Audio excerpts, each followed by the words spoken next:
Hey everybody, welcome to today's Daily Dose of Awesome, your 15 minutes of inspiration, education, and motivation brought to you by Elite Marketing Pro.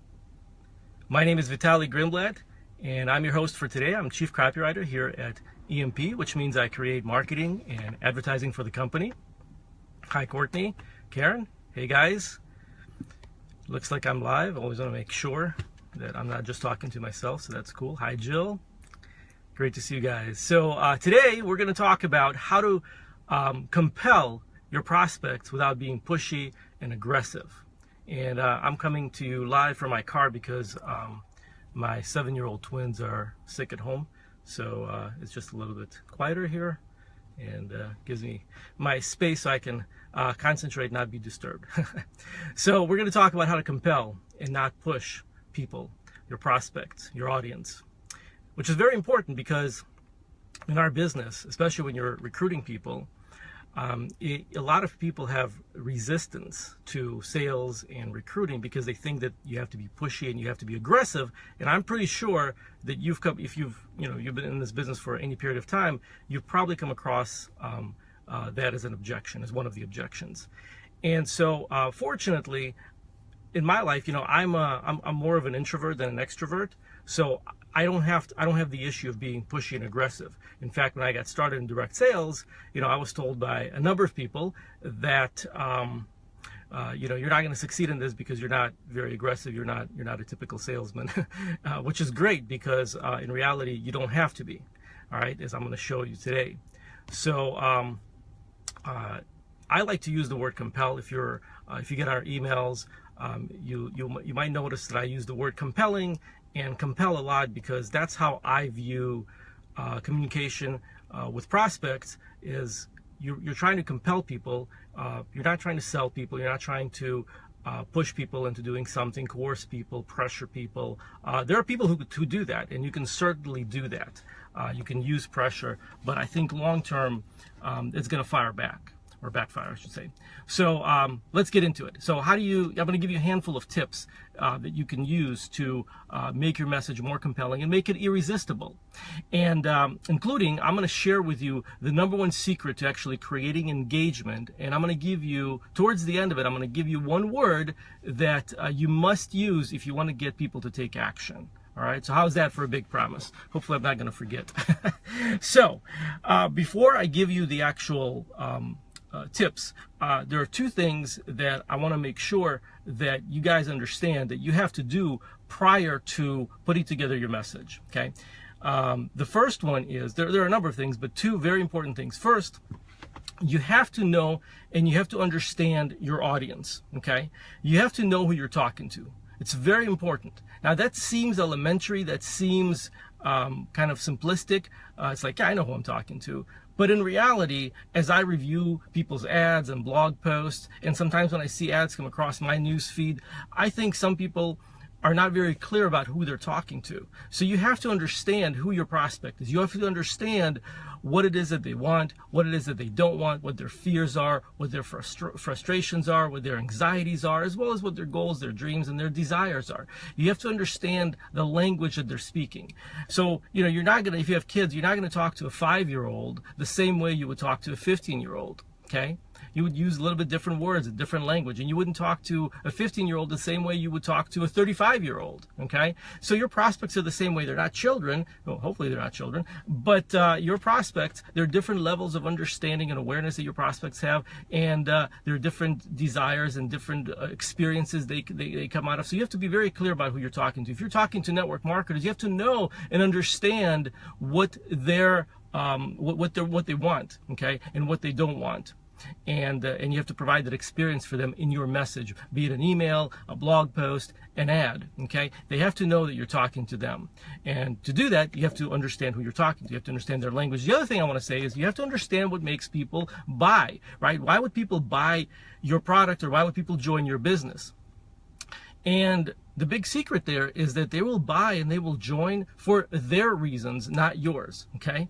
Nobody really cares how big your company is if you're trying to recruit people. Nobody really cares about the compensation system or how awesome your products are.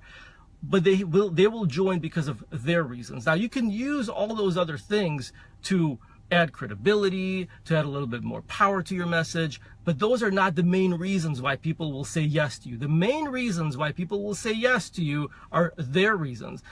In other words, what your product or your business opportunity is going to do for them and how it's going to change their life. So you always have to be thinking about them and how your business or your product can impact them. That's how you're going to move people. That's why people will say yes to you. Not because of your reasons, but because of their reasons. So anytime you put together your message, you need to be aware of that. You need to understand who you're talking to, and you need to know their reasons why they will join, okay, or why they will say yes to you.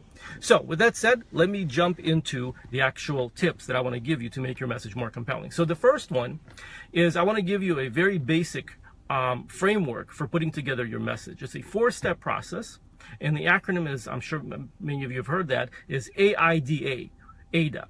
A stands for attention, I stands for interest, D stands for desire, and A stands for action. So let's talk about this really quick, okay? So AIDA, first one is attention. Your message, and by the way, this is a framework for any kind of a message you want to put together, whether it's an email, a blog post, or a short ad, even a video, okay, a video script. You can use this framework to put together your message. So the first step is attention. You have to grab their attention. You have to make sure that your message grabs their attention. If you're putting together a Facebook ad, then what grabs their attention? It's the image, it's the headline, right? It's the big promise in the headline. So you have to stand out. If it's your email, it's the subject line. If it's a video, it's the title of the video. If it's a blog post, it's the title or the headline of the blog post.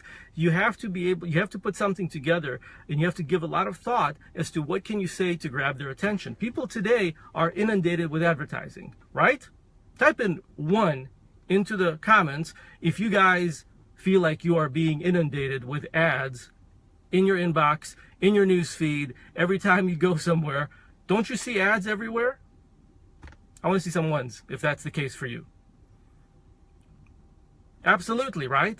I don't know what the actual number is, but years ago I read that there was a study that we get inundated with over 3,000 commercial messages per day. This was years ago, so I don't even know what it is today. I'm sure it's much, much more than that, because back then it was just TV, radio, and mail. Today you have email, you have Facebook, right? You have other social media, you have your phone, which people can text you, and there are texting apps that with commercial messages, and of course just your everyday, like I said, TV, radio. People can come knock on your door, like they come throughout my neighborhood and come knocking on the door.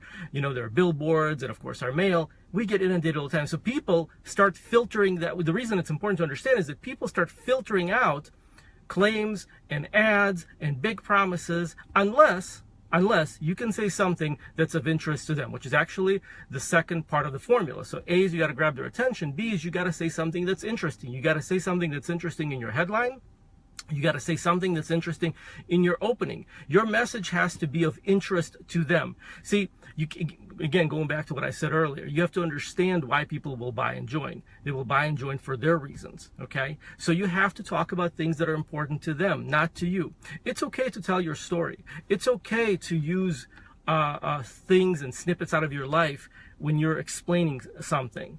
But if you make it all about you, it's not going to be of interest to your prospect. And remember the golden rule, or one of the golden rules, is that people are only concerned with what's in it for them, right? We're all very selfish. We are all self-absorbed, believe that or not. So people need to know what's in it for them, and they need to know that quickly. Hey, Lucia, how are you? So, A is attention, I is interest. The next step is D, desire. You have to know what your prospects want. You have to know what their desires are so that you can position your ad, so that you can say in your ad, in your blog post, in your email, something that taps into those desires and how you can help them achieve that. Okay? Again, if you don't know what they are, if you don't know what your audience wants, it'll be very difficult for you to put together a message that's going to resonate with them, that's going to tap into those desires. All right? So you got to tap into those desires. And even in a short Facebook ad, you have to say something that's going to appeal to what they want. Okay? If we're dealing with network marketers, what do people want, right? What does your audience want if you're dealing with network marketers? They want more recruits. They want to be able to get more prospects without facing rejection. They want to build a bigger team. They want duplication and not see people quitting, right? They want to build a successful business, make money so that they can stay at home and have more freedom in their life and have more time freedom and financial freedom and spend more time with their kids, right? So now you're not going to list all those things in your ad, but you have to know those things so that you can say something that's going to connect with them. You can use one or two of those things in your ad that's going to tap into their desire, okay? Or in your email or any marketing message. This works universally no matter what medium you use or how you're communicating with your audience, okay? Whether it's face-to-face, on the internet, over the phone, doesn't matter, okay? And the final one, the A stands for action, right? So they read your ad or they read your blog post. You got to ask them to take action. If you don't ask them to take action, guess what? They're not going to take action. So you got to say something that's going to get them to take action. And I'm actually going to give you in a few minutes a word that you can use that will, I don't want to say guarantee, but it will move people a lot closer to taking action than if you don't use it. All right. So that was my first tip, is use this formula, AIDA. It's simple, it's universal, it's been around for ages, but it works, right? It works. So attention, interest, desire, action. So my next tip is write more clearly. When you're trying to get your point across, you want to say it in the most clear and concise manner possible, okay? You want to use short sentences. You want to use short, punchy sentences. Be very clear. In fact, the big tip here is that write like you would talk. A lot of people get hung up when they try to write an email or write a blog post or an ad because they're trying to write. And when you're trying to write, unless you're a good writer, which most people are not, it puts you in that mode that you were maybe in high school trying to impress your English teacher and you're trying to write. But this is a different type of writing.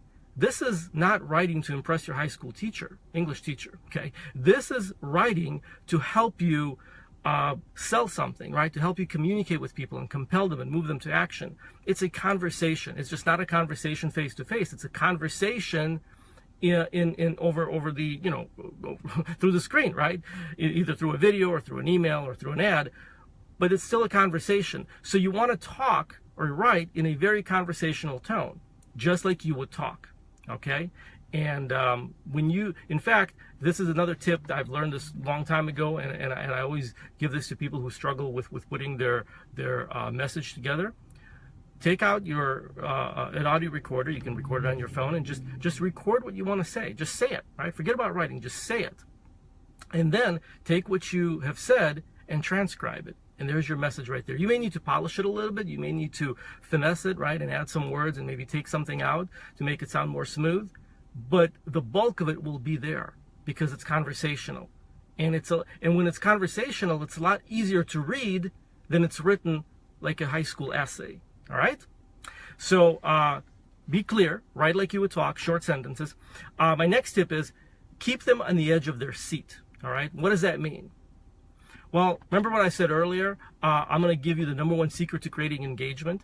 Now, what did that do? When I said I'm going to give you in a few minutes the #1 secret to creating engagement, so I'm giving you a demonstration right now, live, of actually using this technique. That automatically opened a loop, right? It's like a cliffhanger. I gave you something, but I didn't say what it is, and I'll say it's going to have, I'm going to give it to you in a couple minutes. And what that does is it makes you now glued to the screen, hopefully, because you want to find out what that secret is, assuming this is of interest to you, right? Jess says, you got me, I'm on the edge of my seat. Thank you very much. So that's called curiosity, right? That's called using curiosity, open loops, using cliffhangers. You want to use that in your communication. The reason people are going to click, the reason people are going to go do something and check something out is because you've provoked their curiosity, right? If you say something in your ad that's curiosity provoking, they're going to want to find out what's next. They're going to want to find out what will happen when they click, right? If it was curiosity provoking. See, like, for example, and I don't have anything right now, but I'm just giving you this as an example. Let's say, we're talking about curiosity engagement. Let's say right now I said, and you know what, guys? I have a special report a cheat sheet with 15 different ways that you can engage people and create curiosity point by point. Okay, and all you have to do is just click on the link below, and it's yours. You can download it. How curiosity provoking is that? Now that I've built you up to that, right? So that's an example of using curiosity. And you can do that in your ads, you can do that in your blog posts, you can do that in your emails. Again, going back to what I said earlier, you have to use curiosity with something that you know they're going to be interested in, right? But using that will create massive engagement and will keep them on the page and will keep them actually moving forward because they're going to want to know what happens next, all right? So curiosity, cliffhangers. So the next thing is using emotion, all right? People, you've probably heard this before, is that people do not buy logically. People buy emotionally. We make all of our decisions emotionally. But at the same time, we justify it with logic. I'm going to come back to logic in just a second, right? So let's talk about emotion. You know, people do things for emotional reasons. I said earlier, you know, people will join or buy for their reasons, not your reasons, right? So those are typically going to be emotional reasons, not logical reasons. Let's use money as an example. Everybody wants to make more money, right? Yes? Type in yes if you want more money. It's okay. It's okay to want more money. We did an episode a couple weeks ago where I said, you know, everybody say money is good. And you're going to have to watch the replay if you weren't here. But if you want more money, say yes. Jill says yes. I want to see yeses. Come on, guys. Who wants more money? We all want to make more money, right? I don't care how much money you have. We all could use more, right? So now think about why. Thank you for participation. Now think about why you want to have more money. Okay, you don't have to type in the answer, but it's not the money. Okay, Lucia says yes. That's right. So you want the money. Not because of the money. Money is just a piece of paper. It's what the money represents, right? It's the emotional things, right? Well, it's stuff that you can buy, but what will that do for you, right?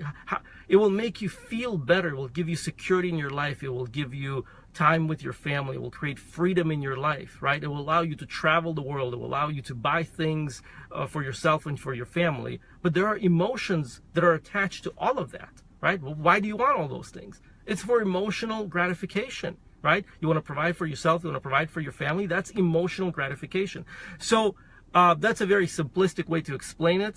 You know, we don't have time to get into more hardcore stuff right now on this training. But basically, what I'm saying is that there are emotional reasons underneath every decision that you're making. And if you understand that, and if you keep that thought as you're writing, you know, if you think about that as you're writing your message, it's going to help you use a little bit more use a little bit more emotion in your writing. So for example, you can use emotionally charged words to move people, okay, to move people into to take action, all right? You can say, like, for example, you can say the word learn, or you can say the word discover. It's a little bit more emotionally charged word, right? You can use if you want to use fear, you can use fear-based words, right? Vicious, killing, right? Afraid, devastated, landmines. I mean, I'm just throwing out examples. But when you're describing something, you can use different words that will evoke emotions, right? And you want to use that in your writing because that will actually move people. And I'll tell you this. I read a book few years ago, forget the name of the book, but it was about screenwriting. It was written by a screenwriter. It was about movies and screenwriting, which has a lot to do with marketing, by the way. And one of the first things he said is why, thank you, Tracy. Tracy said I have the best tips. Thank you. Why do people go to movies? And the reason people go to movies is to feel something. And I never thought of it I never thought of it that way until I actually read that in the book. Because I thought, well, people go to be entertained, but why? What does that mean? Because they want to go feel something, right? So we go to see comedies because we want to laugh. You go see thrillers because you want to, whatever, you create those emotions within you, right? Be thrilled. And so we go see movies because of the feeling. Well, you could create those mini feelings within your ad, within your message. So because they move people too, all right?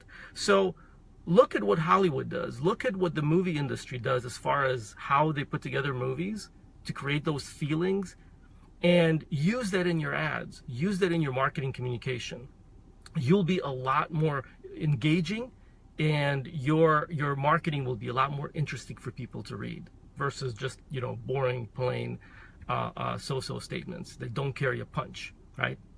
Again, see, I just give you another example that don't carry a punch. I could have used something else, right? I could have said, you know, that are not as engaging, but I said that don't carry a punch, which is a little bit more emotional. So that's just an example of what you can do, right? So people buy emotionally, not logically.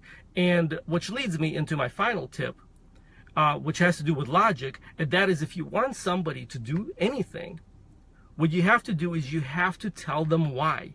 You have to give them a reason. Okay, and I'll give you in a second that one word. See, there's that cliffhanger. I'll give you one word that's going to help you do that. So you may have heard, if you've read the book Influence by Robert Cialdini, you may recall a study, and if you haven't, I highly recommend that book. There was a study done by a Harvard psychologist. I think it was in 1977. And that book, or in that study, what they did is they took a bunch of researchers and they went to the library. And they went to the section where they had a Xerox machine and people were in line to make copies. And they did 3 different experiments. In the first experiment, the researchers would walk up to somebody in line, and they would say, I have 5 pages. Can I use a Xerox machine? Okay, that's all they would say. Can I come in line to use the Xerox machine? That's all they would say, right? And what they found is that 64% of the time, when the researcher asks somebody in line to let him use the copy machine, 64% of the time, the person let him cut in front of him, all right? Now, in the second experiment, they did the exact same thing, but what they said was, again, I have 5 pages. Can I use a Xerox machine because I'm in a rush? And because they used that one word, there's that word, okay? The word because. They gave him a reason. All of a sudden, 94% of the people said yes, and they let him cut in front of him. Now, here's what's interesting. In the third experiment, they did the exact same thing with one little twist. They said, same thing, researcher came up to the people in line and said, I have 5 pages. Can I use the copy machine because I need to make some copies? Can I use the Xerox machine because I need to make some copies? That was the reason. And guess what? 93% of the people, 93%, almost as many people as said yes because they were in a hurry, said yes for really a not valid reason. Here I'm telling you, can I please use this because I'm in a hurry? And here I'm asking you, can I please cut in line because I need to use the copy machine? And almost as many people said yes. Why? Because of that word, because they give them a reason. That's just how human nature is. So the takeaway from all of this, is that if you want somebody to do something, you got to give them a reason. If you want somebody to click on your ad, you got to tell them why they should click and what they're going to get out of it. Give them a reason. And I'm not saying to make up fake reasons, okay? That was just an example from an experiment, but use a real reason, emotional reason, okay? Because, exactly, Jen, because, right? If you want somebody to opt in, you got to tell them what's going to be on the other side. Go ahead and enter your email because you're going to get blank, right? And give them the benefit. If you are sending an email and you want somebody to click and go to read a blog post, watch a video, or do whatever you want to, take whatever kind of action, tell them in the email, go ahead and click this link so that you will, which is another variation of because, either because or so that you will. All right? Thank you, Carmen. So, yeah, use that, reason why. Very, very powerful. And with that, guys, we're going to wrap things up. I hope that this was helpful to you. I hope that if you took notes, great. If not, I would highly recommend you go back and watch the replay so that you can use, take notes, and most importantly, use it. Put it to use. Put it in your marketing message, and so that you can make it more compelling.